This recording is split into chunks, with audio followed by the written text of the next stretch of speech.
शहर की मूलभूत समस्याओं को लेकर आज ब्लॉक कांग्रेस के नेतृत्व में यहाँ पर नगर पालिका में यहाँ पे आंदोलन किया जा रहा है। निश्चित रूप से जब से नगर पालिका बनी है तब से यहाँ पर विकास के कोई काम नहीं हो रहे हैं। सिर्फ हो रहा है तो यहाँ पे भ्रष्टाचार हो रहा है। पहले भी 5 साल नगर पालिका बीजेपी की रही है और फिर बीजेपी की नगर पालिका यहाँ पे बनी है। लोगों ने इस आशय से इस नगर पालिका को बनाया था कि आगे हमारे यहाँ पे विकास कार्य होंगे। आज हम देख रहे हैं कि नीमच शहर के गरीब वार्डों में साफ सफाई का काम नहीं हो रहा है, उन वार्डों में विकास का काम नहीं हो रहा है। वहाँ पे नालियां नहीं है, वहाँ पर जो है लाइट की व्यवस्था नहीं है, वहाँ पानी नहीं मिल रहा है।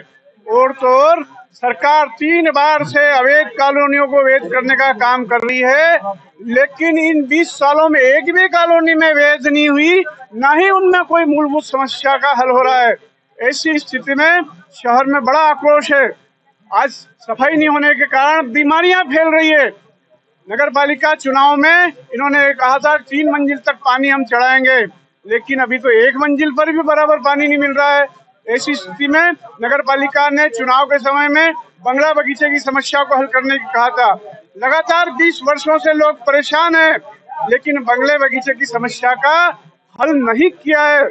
25,000 परिवार प्रभावित हो रहे हैं।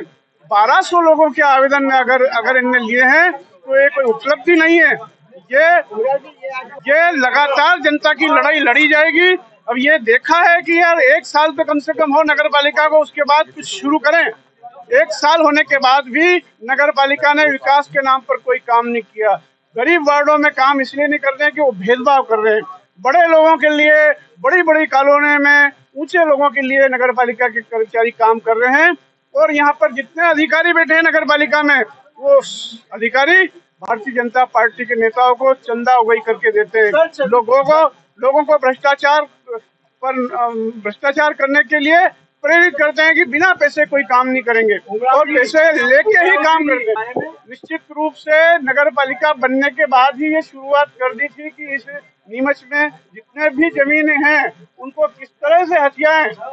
भारतीय जनता पार्टी कार्यालय के लिए जमीन दे दी। बड़े बड़े लोग भू माफिया यहाँ पे जमीनें ले रहे हैं। 34-36 का प्रकरण इतने सालों से चल रहा है। वो निरस्त करने के बाद भी उनके ऊपर कोई कार्रवाई नहीं की जा रही है और गरीबों लोगों को यहाँ से हटाया जा रहा है। आवास इनको जो मकान दिए जाने चाहिए थे, वो मकान आवास इनके लिए नहीं दिए गए हैं।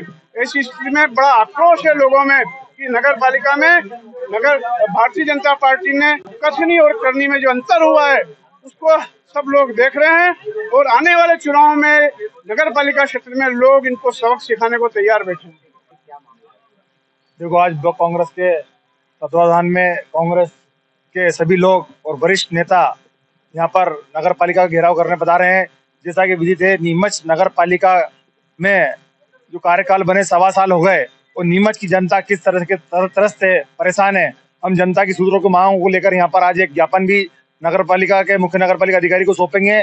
मगर जैसे उनको आज पेपर के माध्यम से पता चला तो शायद यहाँ से नगर पालिका के मुख्य नगर पालिका अधिकारी गायब हो गए। हमारी ये शहर की प्रमुख मांगे है कि बंगला बगीचा की समस्या जो विगत सालों से 20 साल से भाजपा की सरकार है, मगर हर बार वो जुमलेबाजी करते हैं। यहाँ पे माननीय मुख्यमंत्री जी आते हैं और हर बार वो घोषणा कर जाते हैं, मगर आज तक नीमच की जो ज्वलन समस्या है बंगला बगीचा आज तक हल नहीं हुआ। नीमच के शहरवासी परेशान है और बहुत सारी समस्याएं नीमच में सफाई की व्यवस्था सुचारू रूप नहीं है। तो हमारी एक मांग है कि नीमच में सफाई कर्मचारियों की बढ़ाई जाए, जिससे शहर में सफाई व्यवस्था सुचारू रूप से हो सके और शहर में सफाई व्यवस्था के साथ साथ शहर में कचरा गाड़ियों को भी बढ़ाया जाए, क्योंकि नीमच शहर बढ़ चुका है और यहाँ पर कचरा गाड़ी प्रॉपर समय पर नहीं पहुंचती है। और अभी देखने में आया कि नीमच में जल संकट गिराने लगा है अभी से ही, और नीमच में प्रॉपर टाइम से नल नहीं मिल रहे हैं। कॉलोनी वाले परेशान हैं और आप देखने में आया कि बखाना में अवैध कॉलोनियां हैं और ग्वालटोली की तरफ अवैध कॉलोनी है। वहां पर आज तक कोई विकास कार्य नहीं हुए। ना तो नगर पालिका अध्यक्ष जीतने के बाद आज तक कई वार्डों का भ्रमण कराए और हमारे जो नगर पालिका के सीएमओ हैं वो फोन तक नहीं उठाते हैं और आम जनता यहाँ पर चक्कर काटती रहती है। तो ऐसी बहुत सारी मांगे हैं। यहाँ पर साल भर से एस्टीमेट तैयार हो गए। हमारे कांग्रेस के जो पार्षद है 14, उनके वार्डों में काम नहीं हो रहा है। यहाँ पर भेदभाव की राजनीति के साथ उनसे बदला लिया जा रहा है। उनके हमने आज इनको 7 दिन का अल्टीमेटम दे रहे हैं कि इनके कानों में जू रेंग जाए, नहीं तो हम नगर पालिका में और उग्र आंदोलन करेंगे। वार्ड वाइज आंदोलन करेंगे और जनता भी इसके साथ रहेगी, क्योंकि नीमच की जनता भी यहाँ पे चक्कर काटती है। आप अंदर जाके देखो तो नगर पालिका कर्मचारी अधिकारी नदारत रहते हैं, तो यहाँ पर कोई नहीं मिलता है। नगर पालिका सीएमओ भी नहीं मिलते हैं, कर्मचारी गायब रहते हैं, मगर अंधेरी बस्ती चौपट राजा वाला काम हो गया है। ये बिल्कुल नीमच के जनता किस तरीके से परेशान है पानी के लिए। गरीब बस्तियों में आप जाके देखो तो अम्बेडकर कॉलोनी हो या बघाना हो या इंदिरा नगर वासी हो, वहां पर पानी तक की व्यवस्था नहीं है, पाइपलाइन की व्यवस्था अभी तक नहीं पहुंची है। तो वहां की जनता पानी के लिए दूर दूर तक जाती है, उस टाइम से पानी नहीं मिलता है। तो ये हमें आज उनको बताना चाहते हैं कि आप जाग जाओ, मटका यहाँ पर लेके आई महिला, उनको जगाने के लिए कि आप उनको समय से पानी दो, नहीं तो आने वाले समय में इससे बड़ा उग्र आंदोलन होगा। और इनको आज चेताना है, हम यहाँ पर भेंट करने आए यहाँ पे अधिकारियों, नगर पालिका अधिकारियों को, ताकि वो उनके। मैं ब्लॉक अध्यक्ष, शहर ब्लॉक कांग्रेस मोनू लोक्स।